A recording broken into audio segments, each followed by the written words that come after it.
పాకిస్తాన్ ప్రభుత్వం తీసుకున్న మొండి నిర్ణయం ఆ దేశ క్రికెట్ భవిష్యత్తును ఐసీయూలోకి పంపేలా ఉంది. పాకిస్తాన్ క్రికెట్ బోర్డు మనుగడ సాగించేదే ఐసీసీ ఇచ్చే నిధుల మీద. ఐసీసీకి వచ్చే ఆదాయంలో మెజార్టీ వాటా భారత్ పాక్ మ్యాచ్ల నుంచే వస్తుంది. ఇప్పుడు మేం భారత్తో ఆడము అని ప్రభుత్వం అంటే ఐసీసీ ఇచ్చే కోట్ల రూపాయల గ్రాంట్కి పాక్ స్వయంగా మంగళం పాడుకున్నట్టే అవుతుంది. తిండికి తిప్పలున్నా చేతిలో చిల్లి గవ్వ లేకపోయినా మేము మాత్రం పంతానికే పోతామనడం పాక్ పాలకుల వివేకానికి నిదర్శనంగా నిలుస్తుంది.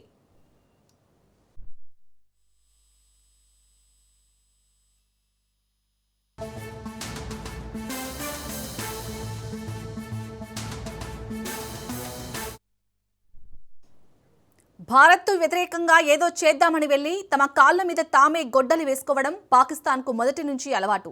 ప్రపంచ క్రికెట్ ఆదాయంలో 90% వచ్చేది భారత్ వల్ల అని తెలిసి కూడా ఐసీసీని బెదిరించడం పాక్ బోర్డుకే సాధ్యం.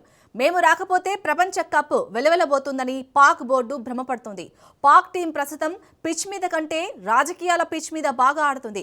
వాస్తవానికి వీరు ఆడని మ్యాచ్కి భారత్ ప్రాక్టీస్ కూడా చేయాల్సిన అవసరం లేదు. ఎందుకంటే పాకిస్తాన్ను ఓడించడానికి భారత జట్టు అవసరం లేదు. వారి అహంకారం, పీసీబీ నిర్ణయాలు చాలు.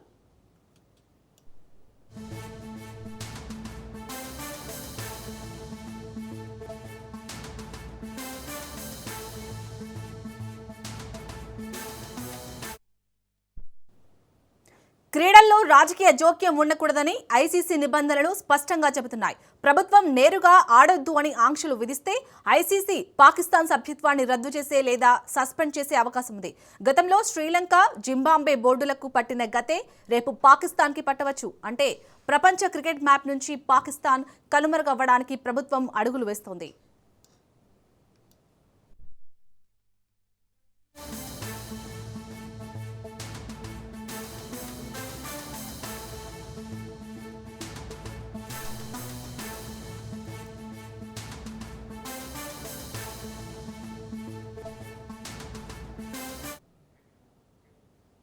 ఇటీవల భద్రతా కారణాల దృష్ట్యా భారత్లో ఆడలేమని బంగ్లాదేశ్ చెప్పడంతో ఐసీసీ ఆ జట్టును టోర్నీ నుంచి తొలగించి స్కాట్లాండ్ను చేర్చుకుంది. దీనిపై అసంతృప్తి వ్యక్తం చేస్తూ బంగ్లాదేశ్కు మద్దతుగా పాక్ ఈ బహిష్కరణ నిర్ణయం తీసుకుంది.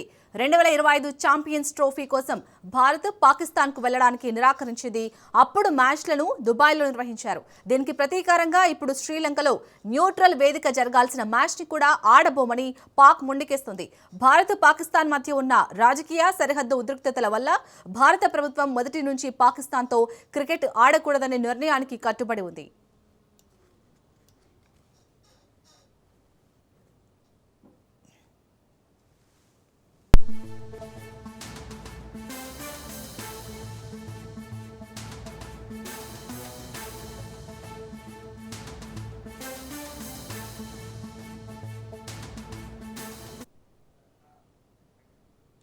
చిత్రం ఏంటంటే ఈసారి పాకిస్తాన్ భారత్తో ఆడకపోవడానికి తన సొంత కారణాల కంటే బంగ్లాదేశ్ మీద ప్రేమ ఎక్కువైందట.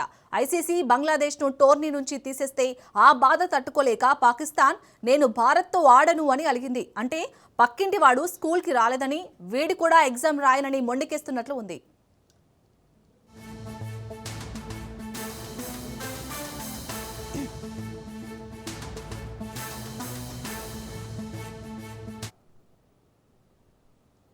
నిజానికి పాకిస్తాన్ ఆడకపోవడం వల్ల భారత్కి ఒక రకంగా లాభమే.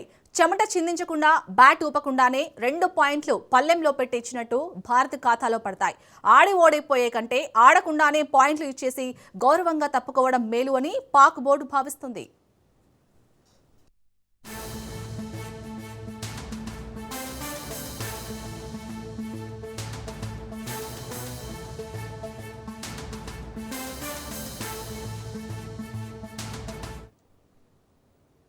సరిహద్దుల్లో ఏమీ చేయలేక ఇప్పుడు క్రికెట్ గ్రౌండ్లో పారిపోవడానికి పాక్ ప్రభుత్వం ప్రయత్నిస్తుంది. భారత్తో తలపడి ఓడిపోతే పరువు పోతుందని ముందే గ్రహించి బహిష్కరణ అనే ముసుగులో సేఫ్ ఎగ్జిట్ తీసుకుంటున్నారా అన్నట్లుంది పాక్ తీరు. పోరాడి ఓడిపోతే కనీసం గౌరవం ఉంటుంది, కానీ ఆడకుండా పారిపోతే అది పిరికితనం అనిపించుకుంటుంది.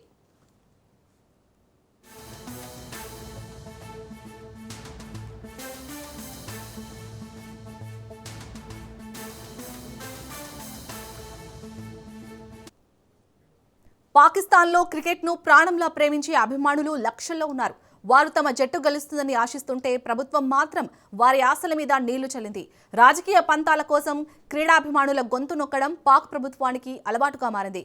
పాకిస్తాన్ ప్రభుత్వం నిర్ణయం ఎలా ఉందంటే తలను నరికిన తర్వాతే జలుబు తగ్గిందని సంబరపడ్డట్టు ఉంది.